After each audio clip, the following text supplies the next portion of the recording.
Okay, here we go. We are continuing in the Gospel of Mark. And we said that Mark is the first gospel that was written. And it tells the story about Jesus. And the other gospel writers also tell the story about Jesus. And Mark likes to talk about his actions. He likes to talk about the things that he did. And so we're going to continue in some of those things that Jesus did, as well as some of the things that he said. And many times when Mark talks about the things that he said, they're times that are sort of power encounters, sometimes confrontational, Jesus confronting demons, Jesus confronting religious leaders. So even when he's talking about what Jesus is saying, a lot of times there's a lot of energy behind it. You know, you take the Sermon on the Mount or something, Matthew 5, 6, and 7, where Jesus is giving a discourse on how to live and who God is and, how to get along with people, how to live in life. But Mark, he's usually got Jesus going for it. So you get to see the different perspectives, right? And you get to see more of the whole life of Jesus from the various gospel writers. So we're in chapter 8 of Mark, the first gospel, written 55 AD. During those days, another large crowd gathered. Well, he would notice that there was a large crowd gathered because he likes the excitement. Mark is drawn towards the excitement. He's drawn towards the power, which is good. That's who Mark is. And so since they had nothing to eat, Jesus called his disciples to him and he said, I have compassion on these people. Well, we could camp out right there, right? That Jesus has compassion. And that word, I think, sort of from your inside, from the deepest parts of you, you have these, this feeling for these people. He said, they've already been with me for 3 days and they haven't had anything to eat. And if I send them home hungry, they're going to collapse on the way because some of them have come a long distance. So they've been here. Imagine that, 3 days of Jesus teaching and fellowshipping with people who are trying to learn, who God is and who they are and how they should be living their lives. And his disciples answered and they said, well, where are we going to find anything to eat in this remote place? There's nothing out here. And Jesus said, well, how many loaves do we have? What do we got? Let's take an inventory. And they said 7. And he told the crowd to sit down on the ground. And when he had taken 7 loaves and given thanks, he broke them and he gave them to his disciples to distribute to the people, and they did so. So Jesus takes it, he gives thanks to God for it, and he begins to distribute it. And they had a few small fish as well, and he gave thanks for those also and told the disciples to distribute them. And the people ate and they were satisfied. The more they gave, the more they had. There's an interesting principle, right? I mean, they have to do this by faith to start handing it out. And the more they hand out, the more they have to give. I think that's a principle in life, that the more we give of our life, the more God will give us energy, resources, ideas, money, whatever, just giving our lives away. God's not going to be a debtor to us. So if we give our lives away, he's going to make it up to us. If we give our money away, he's going to make it up to us. The people ate and they were satisfied. And afterwards, the disciples picked up 7 basketfuls of broken pieces that were left over. They handed it out and they had left over more than they started with. I could tell some stories about this, the provision of God over a lifetime for my family. And after he'd sent them away, he got into the boat with his disciples and went to the region of Dalmatia. Well, the Pharisees came and they began to question Jesus. So they're following him around, giving him grief, asking him questions, trying to trap him. To test him, they asked him for a sign from heaven, and he sighed deeply.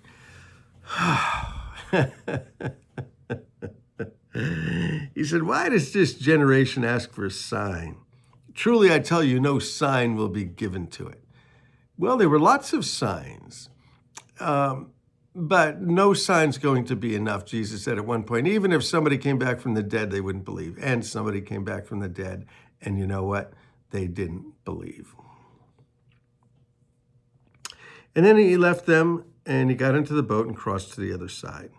Now the disciples had forgotten to bring bread except for one loaf that they had with them in the boat. And Jesus said, be careful, guys.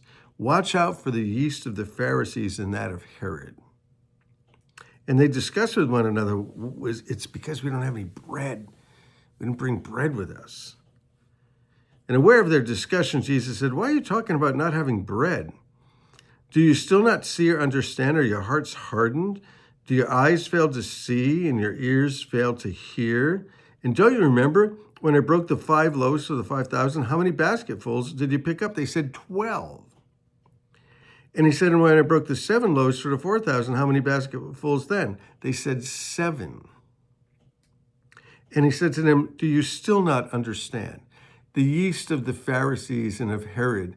The Pharisees had bought into Herod. There were these people, they called them the Herodians, religious leaders who are in sort of cahoots with the religious, with the governmental leaders. Not good. They came to Bethsaida, and some people brought a blind man and begged Jesus to touch him. He took the blind man by the hand and he led him outside of the village.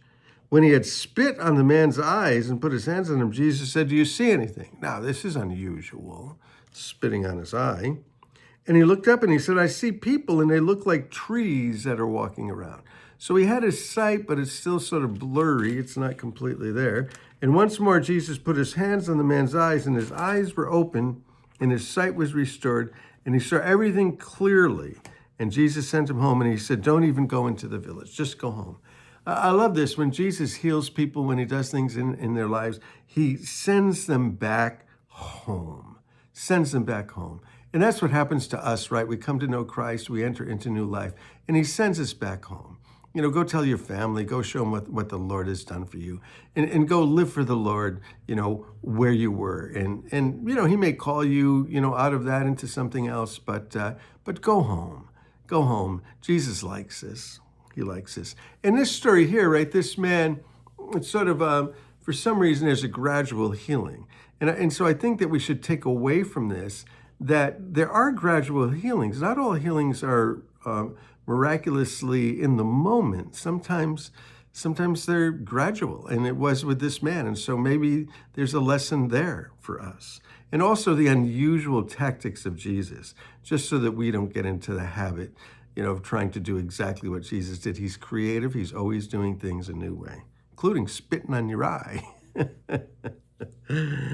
Jesus and his disciples went on to the villages around Caesarea Philippi.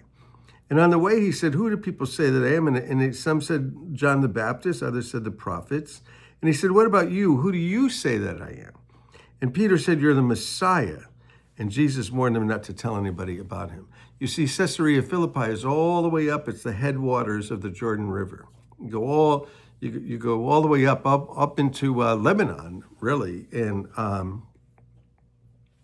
it was there that there was a pantheon, a place where they would worship all of the gods and all of the idols.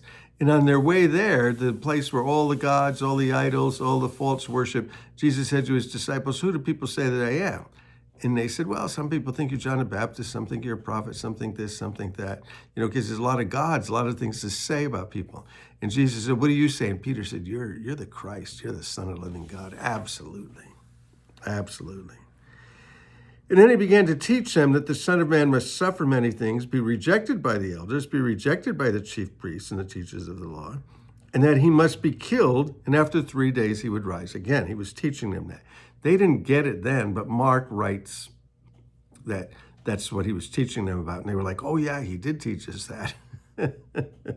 Even though they didn't understand it when it was happening. He plainly spoke about this, and Peter took him aside and rebuked him. But when Jesus turned and looked at his disciples, he said, get behind me, Satan. You don't have in mind the concerns of God, but merely human concerns. Sure, Peter wanted to be in the inner circle of the new government, and he didn't want him to die. Well, he had to die for us. Then he called to the crowd along with his disciples. We won't be able to comment on this, we'll just read it. Whoever wants to be my disciple must deny himself and take up his cross and follow me. Whoever wants to save his life will lose it. Whoever loses his life for me and for the gospel will save it. What good is it for someone to gain the whole world and forfeit your soul? And what can anyone give in exchange for your soul? If anyone's ashamed of me and my words in this adulterous and sinful generation, the Son of Man will be ashamed of him when he comes in his Father's glory with holy angels. So let's confess Jesus Christ. Hey, love you guys. Let's keep moving on through Mark. It's an exciting gospel. Hey, bless you.